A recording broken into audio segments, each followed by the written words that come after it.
Boa noite, aqui Portugal mais uma vez. Boa tarde a quem nos está a assistir do Brasil. E há uma diferença bastante grande de horária, são 4 horas, portanto são 16 horas no Brasil. Esta organização a que estão a assistir tem por estrutura de arranque o Fanato Clube de Lisboa.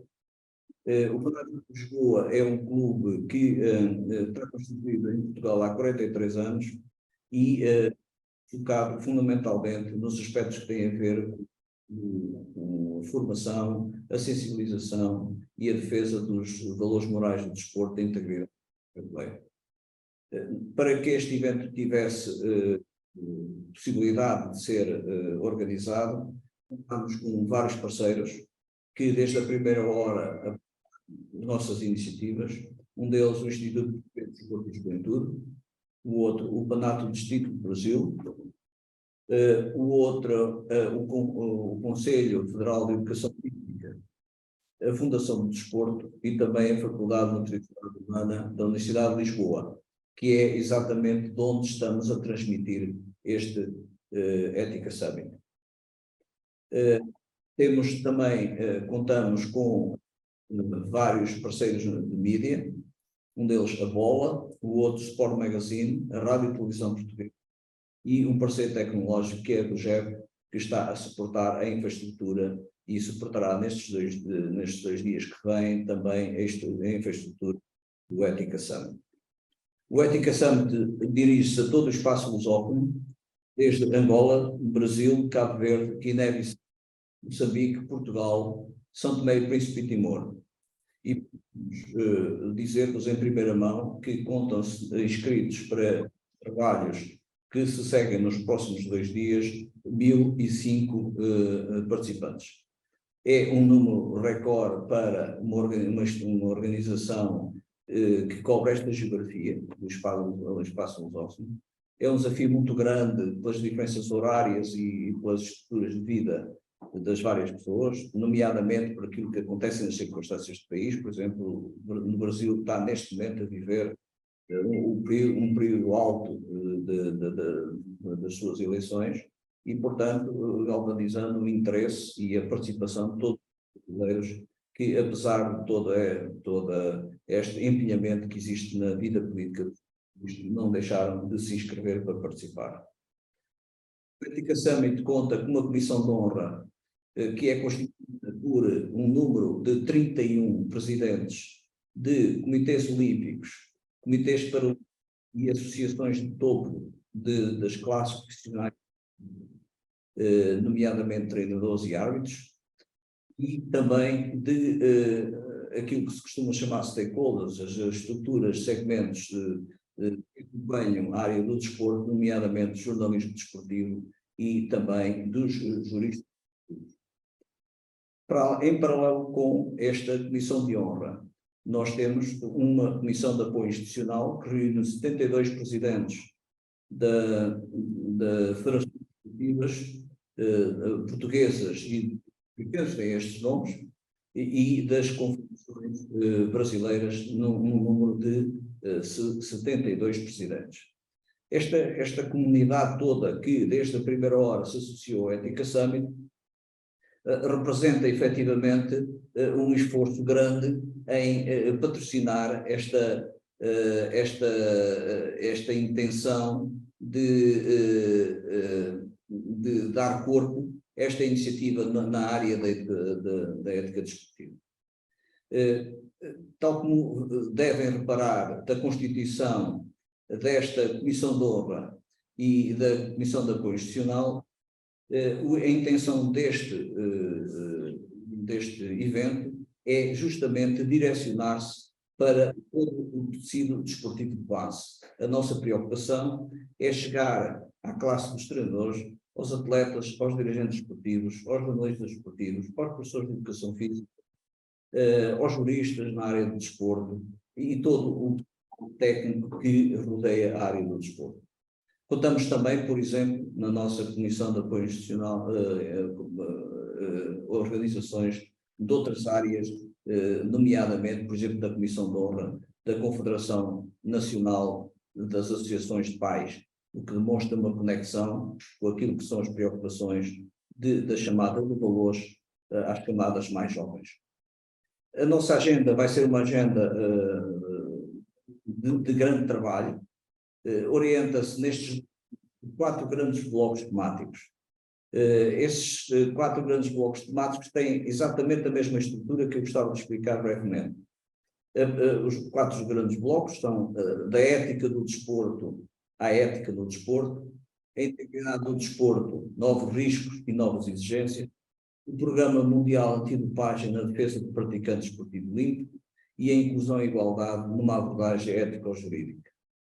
Como eu dizia, cada um destes temas vai constar de uma estrutura que tem uma primeira sessão plenária de todos os participantes para ouvir 2 preleções de 2 pessoas para dissertar sobre este tema principal, que demora 1 hora esta sessão. Segue-se esta sessão uma mesa redonda de 1h30, juntando-se estes 2 preletores, convidámos mais 2 outros intervenientes que entre si vão abordar um subtema, para além deste tema principal, um subtema deste tema principal. Por exemplo, no primeiro bloco, grande bloco que trata da ética do desporto e da ética do desporto, vamos abordar nessa mesa redonda os desafios atuais, nomeadamente a genética do desporto. O que é que cria de novos desafios que nós temos vivido na transformação ou na colocação de um outro conjunto de decisões que se tem para lidar com temas relacionados à transexualidade, à hiperandrogenia, etc.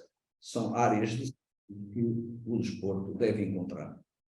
Na parte de respeito à integridade do desporto, também a mesma coisa, vai haver uma sessão plenária com 2 preleções e depois uma mesa redonda que vai versar sobre um outro subtema na área da integridade do desporto, que tem a ver com a relação ou com os contextos diferentes entre o desporto profissional e o desporto amador nesta matéria. Ora, em qualquer destes blocos existe sempre estes 2 preletores, seguido de uma mesa redonda. Também em qualquer um destes 4 blocos vão existir 2 workshops. Estes 2 workshops vão ser como sessões de trabalho desenvolvidas em paralelo, à mesma hora, demora 1 hora cada um, mas à mesma hora. E por isso mesmo, no ato de registro, desafiámos todas as pessoas que se quiseram inscrever para escolher qual dos workshops é que constituía a sua escolha, a sua prioridade. Portanto, nos 4 blocos, vamos contar sempre no seu fecho com 2 workshops em paralelo. Por exemplo, na parte de respeito ao 4º bloco, que é sobre a inclusão da igualdade, abordagem jurídica, vamos ter 2 workshops em paralelo, um sobre racismo e xenofobia, desporto unificador e desporto divisor, nas suas diferentes, nos 2 faces da moeda, e a igualdade de género, que é uma ação de inclusão e combate à discriminação. Ora bem, estas sessões vão condicionar-se para que, no final, exista uma sessão de encerramento que é uma réplica desta sessão de abertura e que tem como objetivo fazer o lançamento de algumas conclusões daquilo que constitui este grande evento. A nossa presunção que esta primeira edição do Ética Summit vai dar origem à 2ª edição do Ética Summit, aprendendo com este modelo de ligação online em que pretendemos cobrir esta enorme geografia. Para nos interessar umas palavras que contextualizam a forma como o Instituto Português de Desporto e Juventude olha para esta iniciativa, enquadrada nas suas grandes iniciativas, também de nível governamental e de nível estrutural, que interessam os países da lusofonia, eu convidava o Dr. Carlos Pereira, um membro do Conselho Diretivo do Instituto Português de Desporto e Juventude, para nos endereçar umas palavras breves, mas que a visão que o IPDJ tem da importância deste evento. Muito boa noite a todas e a todos. É um gosto imenso estar aqui partilhar este momento de abertura desta Ética Summit do Panathlon. Portanto, Sr. Presidente do Panathlon Lisboa, muito obrigado pelo convite em nome do Conselho Diretivo do Instituto Português do Desporto e Juventude. O meu colega, presidente do Instituto, não teve a possibilidade de participar, mas, portanto, delegou-me essa tarefa e é com todo o gosto que o faço. Quero também cumprimentar, sobretudo, quem vai participar agora neste primeiro painel. Eu vou tirar os títulos académicos, peço perdão por isso, mas Paulo Fresnete, presidente da Federação do Desporto, está também o Pedro Sequeira, presidente da Confederação de Treinadores, o Pedro Sousa, o Cláudio Boschi. Eu, com certeza, vou esquecer-me de alguém, mas, sobretudo, sei que está nesta sala virtual muitas pessoas conhecidas, também do Brasil, e dar uma boa tarde especial para os nossos irmãos do Brasil. Este ano é um ano particularmente importante para o IPDJ, porque faz 10 anos, e também porque o Plano Nacional de Ética no Desporto também celebra 10 anos, e portanto foi criado em 2012 para concretizar muitas dos desígnios que constam, quer na Lei de Bases da Atividade Física e do Desporto, mas também nas atribuições do Instituto e de muitas instituições de cúpula e não só, que constituem o nosso sistema desportivo.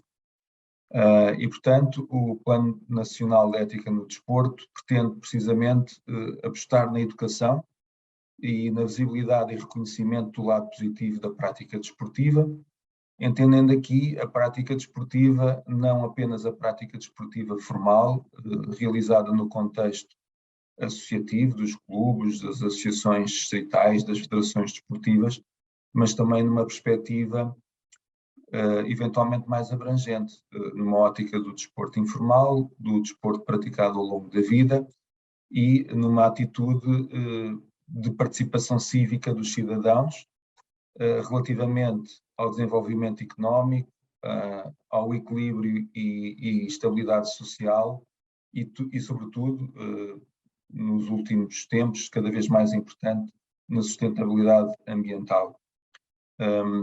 Estamos a viver esta semana, termina hoje precisamente a Semana Europeia do Desporto. Esta dimensão da sustentabilidade ambiental penso que é para todos um tema muito relevante nos tempos que correm. Não é recente e, portanto, mas de qualquer forma existe aqui uma emergência e esta também é uma dimensão que nos coloca desafios em relação a esta matéria.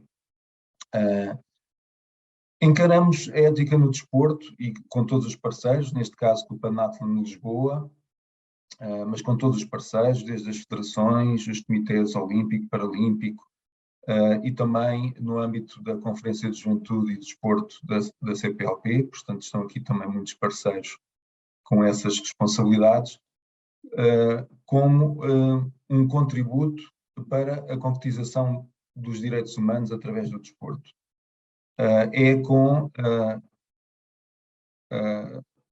Sublinhando os valores através do desporto e com o foco na ética no desporto, que criamos condições para que as pessoas participem no desporto independentemente da sua capacidade física, das suas diferenças ao fim e ao cabo, da sua religião, da sua orientação sexual ou qualquer outro tipo de opção ou de condição.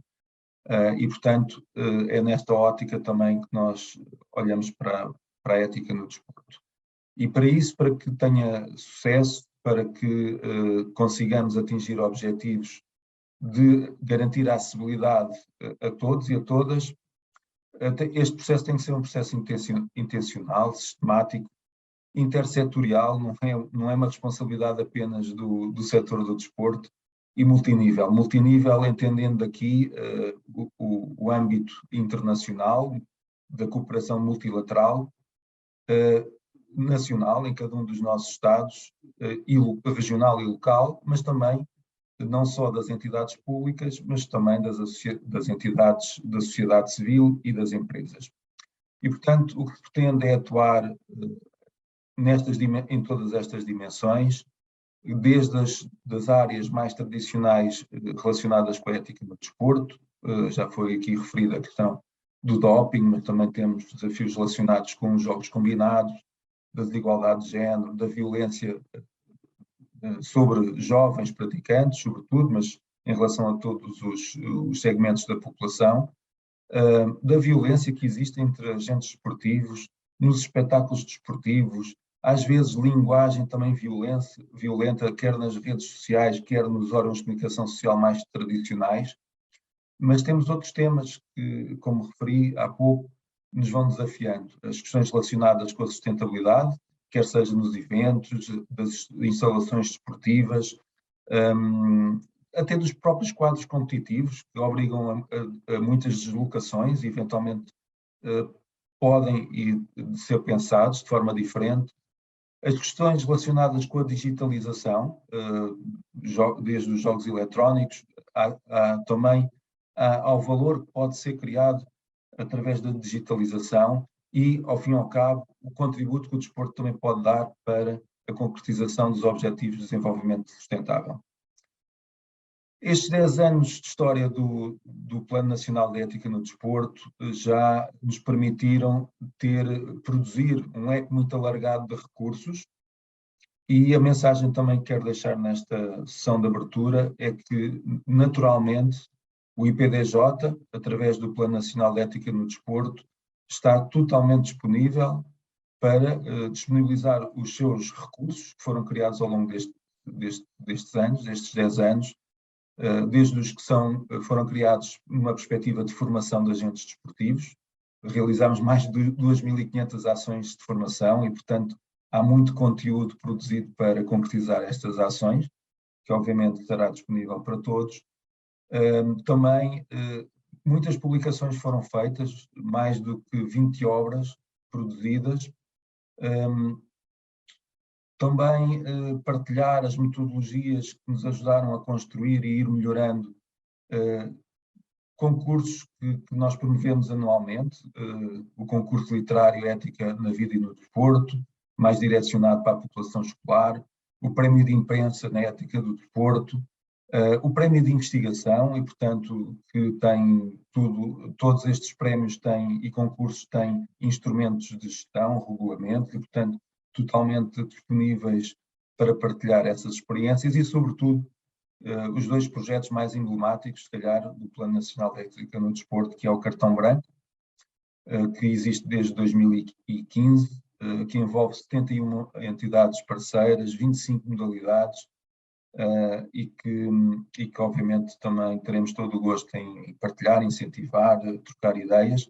E a Bandeira da Ética, que existe desde 2017, e que neste ano, com a inclusão portanto, deste processo na Federação de Futebol, tem uma expressão cada vez mais alargada, quer o cartão branco, quer a bandeira da ética. Mas, sobretudo, o cartão branco, ao ser introduzido no regulamento das competições séniores, teve também um incremento muito amplo neste ano.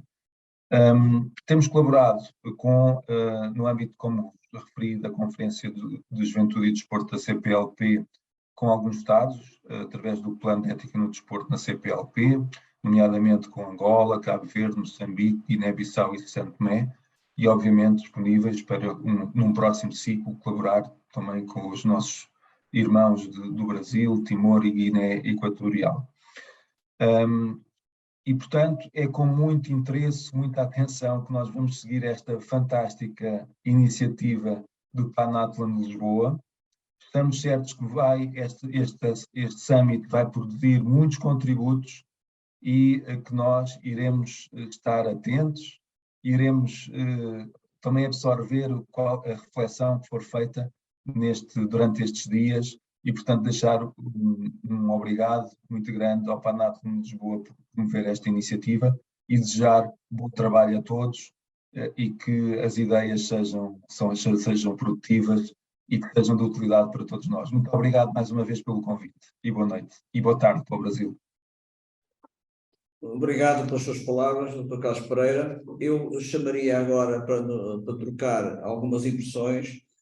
Tem 10 minutos para nos apresentar a sua visão sobre a importância e sobre a forma como se enquadra na visão dos planos da ética do desporto. o Dr. Pedro Sousa, que é presidente do PANAT do Distrito do Brasil. Faz favor. Bom, boa tarde a todos os brasileiros e boa noite aí, Portugal, Timor, o pessoal da Europa. É uma satisfação a gente estar participando de um evento internacional muito importante e fundamental. A ética é um detalhe que a gente tem que estar inserido em todos os espólios do esporte, da atividade física e da formação acadêmica, principalmente. No Brasil, a gente tem procurado desenvolver, através dos clubes do Panathon. Nós temos aqui hoje em atividade 11 clubes, e todos eles desenvolvendo sempre o jogo limpo, ou premiando o fair play.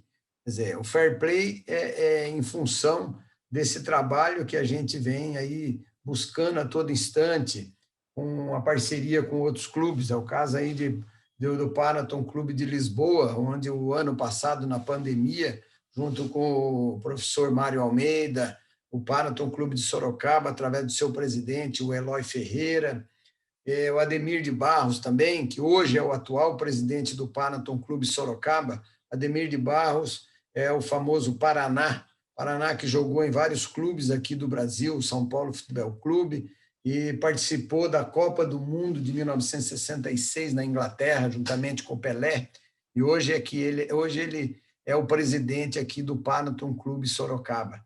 E essa parceria com o Mário foi quando também veio a ideia na qual ele pronunciou da possibilidade da gente fazer essa integração dos países com a língua portuguesa. Então, uma iniciativa que a gente tem que parabenizar, enaltecer, porque eu acho que esse intercâmbio ele é muito importante.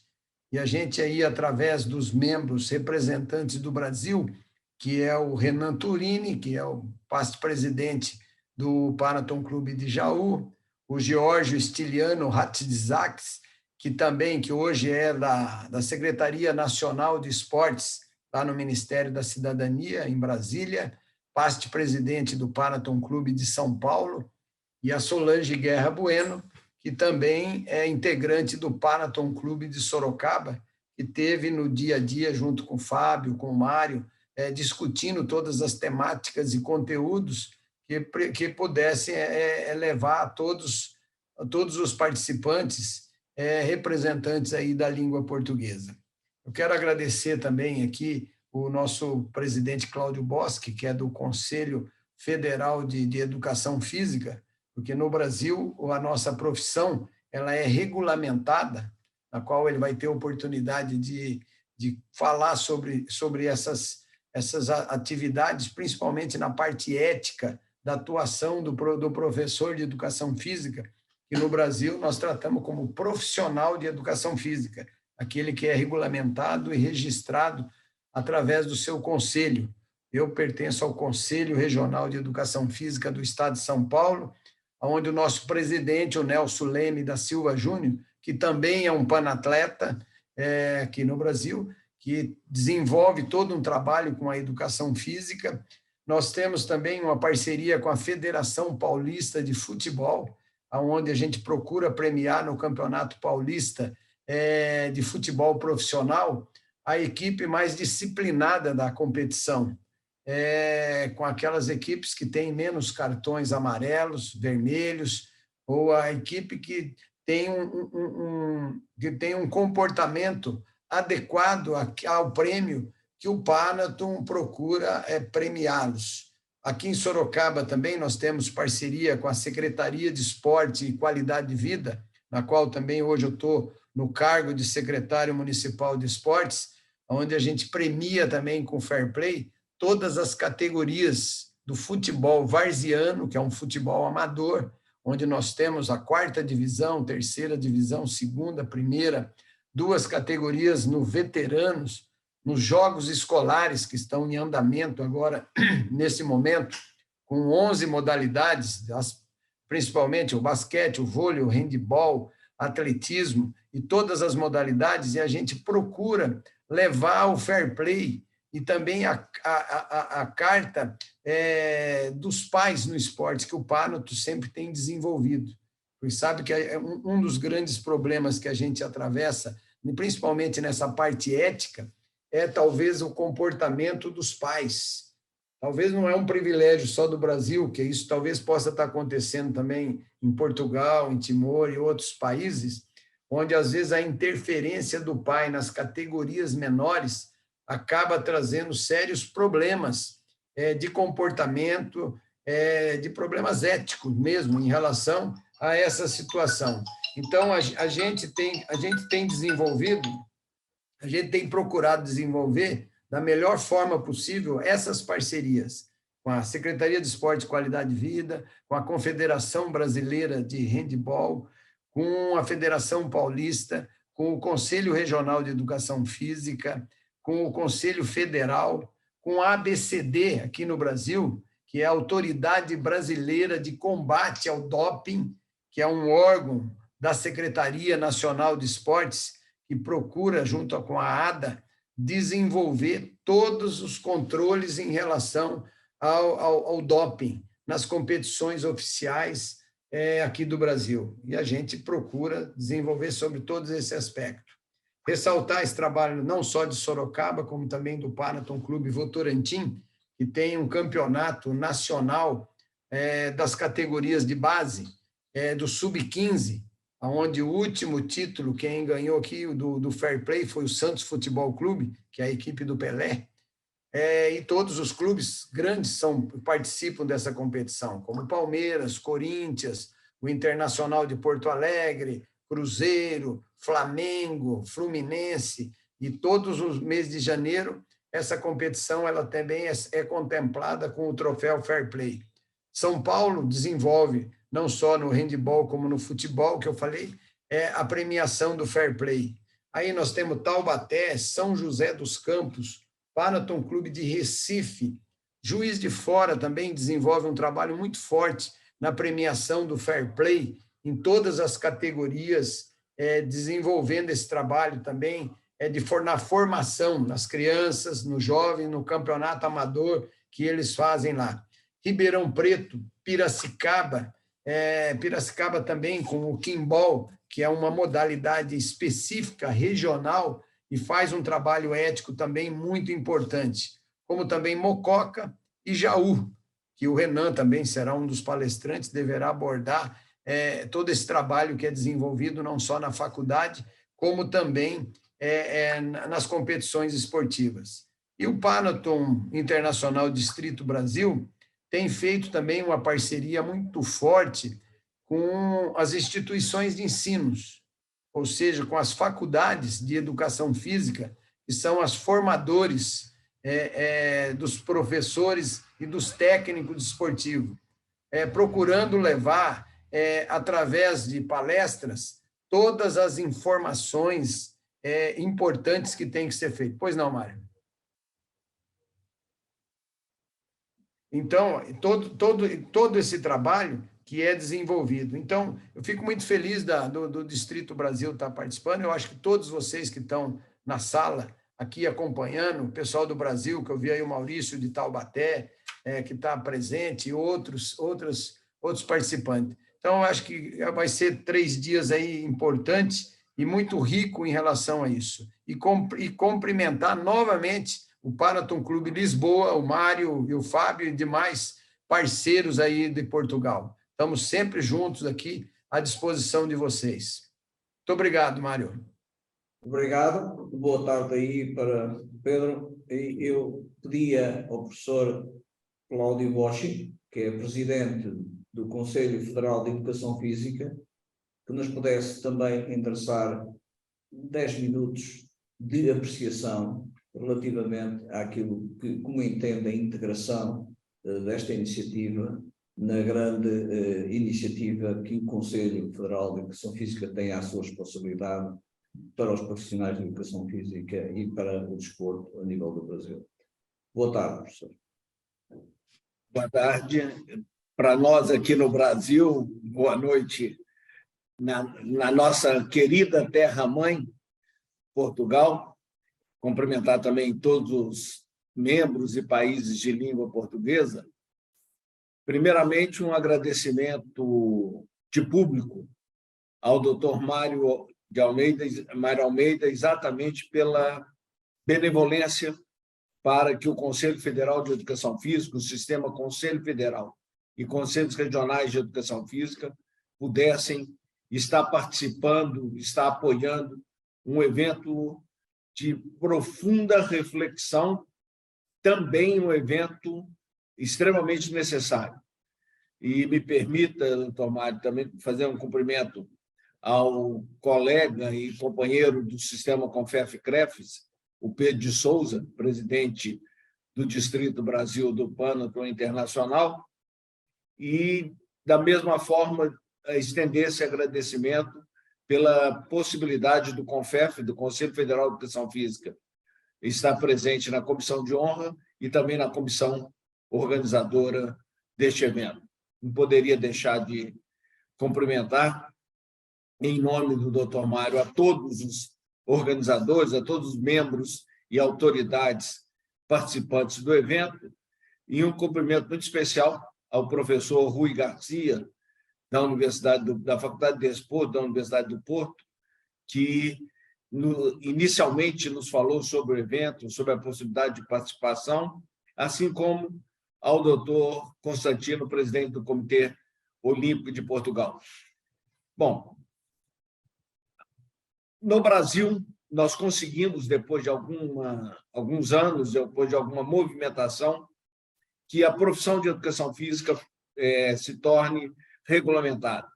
E a nossa legislação ela é muito própria, muito parecida, muito similar à legislação europeia, notadamente a legislação da Itália, da Alemanha e, obviamente, a legislação de Portugal. E nos anos de 1930, 1940 do século XX, o Brasil introspectou, inseriu no seu mundo jurídico a chamada Carta de Lavoro, a partir de nomenclatura e estudos feitos na Suíça e na Itália, e, com isso, implantou também a estrutura da legislação trabalhista. Dentro dessa legislação, dentro dessa estrutura, o poder público, no caso específico, o poder público federal, né? Nós chamamos aqui a União, a Presidência da República Federativa do Brasil, ela pode delegar aos profissionais de uma área que eles regulem e controlem o exercício profissional. Da mesma forma que tem em Portugal as ordens, por exemplo, a ordem dos médicos, a ordem dos advogados. Aqui nós temos com duas nomenclaturas, uma nomenclatura ordem e outra nomenclatura conselho. Seguindo muito e tendo por linha mestra os ditames que foram estabelecidos por Bartolo quando da implantação da Universidade de Lisboa, na questão de que a sociedade tem, o que a sociedade busca conhecer, a ciência faz essa adequação e alguém faz, vamos dizer assim, o controle deste exercício profissional. Então, no caso específico, é o Conselho Federal de Educação Física que faz a normatização a nível nacional e os Conselhos Regionais de Educação Física que fazem essa atuação da fiscalização, que nós aqui chamamos de exação, né? Tornar exato o exercício profissional através da orientação e da fiscalização. O sistema CONFEF-CREFES foi implantado por uma lei federal no dia 1º de setembro de 1998, então, ano que vem, nós estaremos fazendo 25 anos. Hoje, existe o Conselho Federal e 21 conselhos federais, faltam 6 estados federativos a terem cada unidade no seu estado. Foi criado agora, recentemente, o Conselho Regional de Educação Física da 22ª Região, que é o estado do Espírito Santo, e, dentro de um prazo aí de 10 anos, nós deveremos ter uma unidade de conselho regional em cada uma dos estados aqui no Brasil. Há um volume de 600 mil profissionais registrados, caminhando para 650 mil registrados, e 62 mil estabelecimentos de prática de atividade física, esportiva, recreativa e similares. O Brasil possui em torno de 65, 66 mil, é o segundo país no mundo neste número, sendo que o primeiro país, que é os Estados Unidos da América, tem 72 mil estabelecimentos para uma população de 310 milhões de habitantes. Nós temos 66 mil para uma população de 210, 220 milhões de habitantes. E a ideia básica é exatamente conseguir que a ética profissional, como ciência da conduta humana, perante o ser, seus semelhantes e a sociedade, é fazer com que o exercício, a prática profissional possa estar trazendo benefício à sociedade.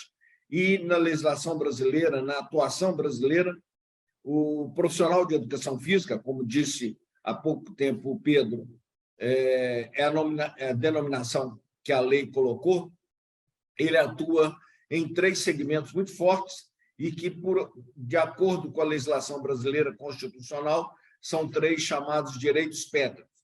Na área escolar, através da educação física escolar, na área da educação, na área esportiva, treinador, técnico, preparador físico, fisiologista, uma série de nomenclaturas, e na área de saúde, também fazendo essa atuação de forma muito precisa. E tem, ultimamente, nos últimos 15 anos no Brasil, com a implementação muito forte do Sistema Unificado de Saúde, o profissional de educação física tem sido muito buscado, tem sido muito procurado. E, nesse aspecto, apoiar e participar de um evento da estirpe do que está sendo feito, da altura e qualidade do que está sendo feito, é muito importante para a profissão de educação física no Brasil. E que, como foi dito também, é de uma forma inédita a nível mundial, mas tomara que essa semente plantada aqui nas terras, então terras de Veracruz ou terras de Santa Cruz, atualmente Brasil, possam disseminar, porque nós podemos dizer com muita tranquilidade e com muita precisão, inclusive de caráter técnico-científico, notadamente através dos professores Manuel José Gomes Tubini e Lamartine Pereira da Costa, que a regulamentação da profissão é um benefício totalmente consolidado e é um benefício para a sociedade. E é um benefício exatamente dentro daquela estirpe, dentro daquela acepção da língua portuguesa, que é prática do bem através da forma eficta do seu ofício. Ou seja, é aquela pessoa que está levando o bem a alguém através do exercício profissional. E isso tem sido muito gratificante para as pessoas que atuam. Foi citado vários membros do sistema Confef e CREFS estarem presentes, mas, enfim, deixar muito tranquilo, de uma forma muito obstinada até, de que o sistema Confef e CREFS, quer seja através do Conselho Federal de Educação Física, quer seja através dos Conselhos Regionais de Educação Física, estarão sempre ombreados e ao lado de atitudes, de atividades como este evento realizado, que temos certeza que nesses 3 dias deixarão as sementes geminadas e com frutos muito parceiros para o futuro. Mais uma vez, o nosso sentido e agradecimento na pessoa do Dr. Mário de Almeida, ao Panaton Clube de Lisboa, pelo convite feito. E esperamos poder estar atendendo de forma necessária. Muito obrigado. Obrigado, professor, pela sua intervenção esclarecedora. Eu convidava o professor Pedro Sequeira, presidente da Confederação das Associações de Treinadores de Portugal e também da Confederação Lusófona de Treinadores, para também nos endereçar as suas palavras. Muito obrigado, Mário. Portanto, boa tarde a todos, boa noite também a todos, especialmente aos colegas do Brasil, que ainda se encontram na parte da tarde do seu dia. Portanto, em primeiro lugar, obviamente, agradecer à Comissão Executiva o convite interessado à Confederação de Treinadores de Portugal e em simultâneo à Confederação Lusófona de Treinadores para poder participar e apoiar este evento e, portanto, acrescentar aqui, obviamente, as minhas saudações especiais para além do Mário Almeida, ao Fábio Figueiras, ao Jorge Carvalho, aos Jorge Stilianos, ao René Turini, ao José Carvalho e ao Artur Madeira, que constituem a Comissão Executiva deste, diria, primeiro mega evento ligado à ética. Dar aqui apenas, em primeiro lugar, aqui o enquadramento da importância que nós damos a esta temática aqui em Portugal e obviamente, transversal a toda a comunidade lusófona. Portanto, em primeiro lugar, em Portugal, pois de forma institucional, a ética e os conteúdos ligados à ética são conteúdos obrigatórios na formação de treinadores, portanto, nos diversos graus. Obviamente, muitas vezes de forma isolada ou incluída em outros conteúdos. E, portanto, isso é algo que é de todo importante para a prática profissional da atividade de treinador e, por isso, é a razão principal porque não nos podíamos deixar de congratular, de podermos estar aqui presentes durante estes 2 dias e meio, quase 3 dias, na participação destes trabalhos. Por outro lado, somos defensores que, mais do que as palavras, é os atos que valorizam aquilo que é a ética no desporto. Costumamos dizer que todos nós gostamos muito de falar sobre a ética, sobre a importância da ética, mas o importante é vê-la no dia-a-dia. E, portanto, nós esperamos com grandes expectativas que quer os participantes neste summit, quer aqueles que depois terão acesso àquilo que se passou durante estes dias, que de alguma forma transmitam os conhecimentos e os conteúdos que foram aqui e que irão ser aqui partilhados para que de facto o desporto em toda a comunidade lusófona possa beber da importância que é as boas práticas e os valores que o desporto deve partilhar com todos. Há pouco o colega Pedro Sousa falava de alguns atores, de alguns problemas que existem no desporto com algumas pessoas. Eu diria que esse é um problema transversal em todos os países e, como nós treinadores costumamos dizer, todos nós temos culpa. Portanto, não há mais culpados, não há menos culpados, todos nós temos que contribuir para isso e insisto, este evento é mais um evento para contribuir para que se fale abertamente sobre as questões da ética, dos valores, do fair play, se preferirem que eu acrescente estas palavras, para que de facto consigamos encarrilar de uma vez por todas no caminho que todos preconizamos. Eu gostaria de aproveitar ainda alguns dos minutos que tenho disponível aqui para partilhar com os colegas da comunidade lusófona que de facto desde 2015, portanto há 7 anos, mais especificamente no dia 1 de outubro de 2015, no Museu do Desporto em Lisboa, foi fundada a Confederação Lusófona dos Treinadores, que é constituída atualmente por 7 países: Angola, Brasil, Cabo Verde, Guiné-Bissau, Moçambique, Portugal e São Tomé e Príncipe, isto seguindo aqui a ordem alfabética. Atualmente é Portugal, através da Confederação de Treinadores e do seu presidente, coincidência sou eu, mas podia ser outro colega qualquer, que preside esta confederação, mas tem algo muito peculiar, eu diria muito ético, que todos os países estão em igualdade de circunstâncias. Portanto, aquilo que é para ser decidido para os 7 países é decidida em igualdade em circunstâncias, em paridade por todos os participantes. E um dos aspectos que estamos a tentar conciliar, e existe já um draft nesse sentido, é a formação de treinadores, um documento sobre a formação de treinadores que seja reconhecido pelos ministros da CPLP em todos estes países, por forma a que qualquer treinador de qualquer um destes países possa circular e exercer a sua atividade profissional sem qualquer tipo de constrangimento, desde que tenha a formação que será estabelecida no âmbito da Confederação Lusófona dos Treinadores.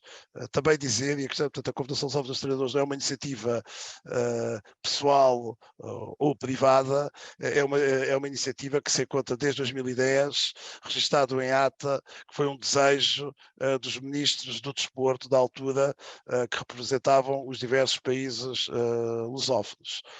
E, portanto, daí a importância destes 7 países, esperamos, existem mais 4 países considerados países de língua portuguesa mais pequenos, mas que se venham a associar, como é o caso de Timor, de Macau, Goa e Sri Lanka, que estão inseridos também neste processo das comunidades lusófonas.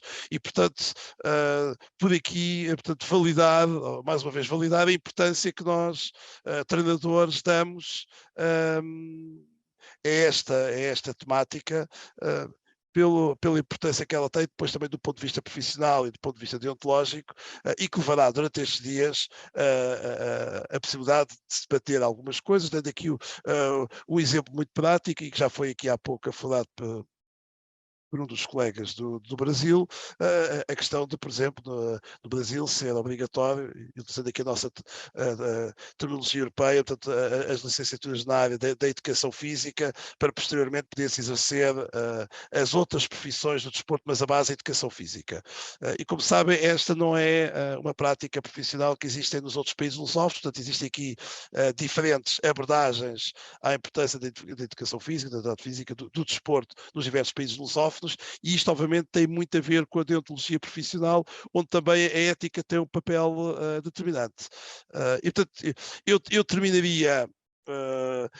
Peço desculpa, obviamente, que face à organização que eu represento, não poderia deixar de valorizar todos os treinadores dos países lusófonos e a importância que eles têm no seu papel no desenvolvimento do desporto, e é essa razão que estamos entusiasmados e agradecidos por podermos participar, e espero que no final as atas deste Summit, como disse no início, possam contribuir para que sigamos todos nos nossos diferentes países no caminho correto, porque tenho a certeza, acima de tudo, que temos muito a aprender uns com os outros, e muitas vezes a distância física provavelmente é muito maior do que a distância intelectual e conceptual. Mais uma vez, muito obrigado, e passo novamente a palavra para o Mário Almeida. Boa noite, Pedro, pelas tuas palavras. E passaria a palavra ao último convidado, o Dr. Paulo Fischnet, que é presidente da Fundação do Desporto de Portugal. Faz favor. Muito boa noite. Em primeiro lugar, necessariamente agradecer o convite, mas principalmente felicitar, na pessoa do engenheiro Mário Almeida, a oportunidade desta realização e a oportunidade de um tema como este. Uma cimeira sobre a ética é um evento inovador no nosso país e, portanto, necessariamente a Fundação do Desporto não podia deixar de se associar, atendendo a que a educação é exatamente um dos eixos em que assenta a nossa atuação. Todavia, gostaria também de começar por saudar o painel aqui presente nesta sessão de abertura, necessariamente o Mário Almeida, o Carlos Pereira, o Pedro Sousa, Cláudio Borchi e o Pedro Sequeira. E nas suas pessoas estender este cumprimento às organizações que representam, como é óbvio. Saudar também o elevado número de participantes, o que desde logo releva a importância do evento e a oportunidade, conforme tinha referido, e em particular as mulheres ausentes deste painel, mas que com certeza não deixarão de estar representadas em todas as organizações que obrigamos e em todas as entidades que necessariamente também representamos. Dizer que a ética desportiva é um tema de grande sensibilidade e transversal em termos sociais e particularmente em distintas áreas profissionais, mas confunde-se muito com o desporto. Falar de desporto sem falar de ética ou falar de ética sem referir o desporto é complicado. Nós precisamos de perceber que o fenómeno desportivo é um fenómeno relativamente recente, tem pouco mais de 100 anos, com origem nos países anglo-saxónicos, mas ainda hoje a justeza do ato e a equidade transportada pelo fenómeno desportivo acaba por adjetivar comportamentos, lá está, justos em qualquer área social. E não é por acaso que os países com essa cultura anglo-saxónica referem os comportamentos éticos como biasport. E o biasport significa que tudo o que é desporto transporta e configura um comportamento eticamente favorável e eticamente exemplar. E, portanto, nesse sentido, também cumprimentar a iniciativa, porque, de alguma forma, ele permite que nos possamos dirigir às bases, por oposição a este tipo de conferências normalmente destinadas às cúpulas das organizações e, por isso mesmo, com um conjunto alargado de participantes, tentar ensaiar que o desporto consiga e possa falar uma só voz, e aí necessariamente o Panathon Clube de Lisboa está de parabéns nessa tentativa, nesse esforço e na consequência que com certeza resultará de uma cimeira deste tipo, e em que estão também de parabéns outras organizações, e o Carlos Pereira há pouco referiu os 10 anos que fazia o PNED, e que foi a primeira entidade, o primeiro departamento, o primeiro setor no seio do IPDJ, mas a nível nacional, a trazer para a agenda pública essa preocupação educativa. E é uma preocupação educativa que também aqui revela a transversalidade que o desporto consegue assegurar, porque desde logo garante que nesse processo colaborem não só os pais, como a própria escola, necessariamente os treinadores e dirigentes e diversos agentes desportivos e os clubes enquanto célula base dessa formação integral do homem e da mulher. E, portanto, é uma iniciativa, é uma organização que, obviamente, comporta um elevado grau de responsabilidade. E comporta um elevado grau de responsabilidade porque normalmente se confunde, e faz todo o sentido que se confunda, as questões éticas com as questões do fair play e com as questões do desportivismo. E, portanto, de alguma forma, voltamos atrás e percebemos, de facto, a semântica da adjetivação que os ingleses dão aos atos de alguma justeza. Exatamente porque o desporto assenta em regras, em regulamentos, em princípios, em valores que importa observar e respeitar a todo e qualquer momento. Valores de equidade, valores de integridade, valores de responsabilidade, valores de respeito, respeito pelo próprio, respeito pelo adversário, e que necessariamente detenham em si os princípios hoje na agenda do dia e cada vez mais atendendo à época que atravessamos em termos globais, da diversidade, da inclusão e da própria integração. Depois dizer ainda que as questões éticas, apesar de assentarem em princípios rígidos e inalienáveis, e apesar de serem questões de princípio e de valores, não deixam de pertencer a um desafio permanente, não deixam de encerrar um desafio permanente evolutivo. Isto é, acreditamos que seja um processo dinâmico e não um processo estático, porque os desafios que se colocam na área do desporto, na área da atividade motora, na área da componente física, são permanentes e são evolutivos.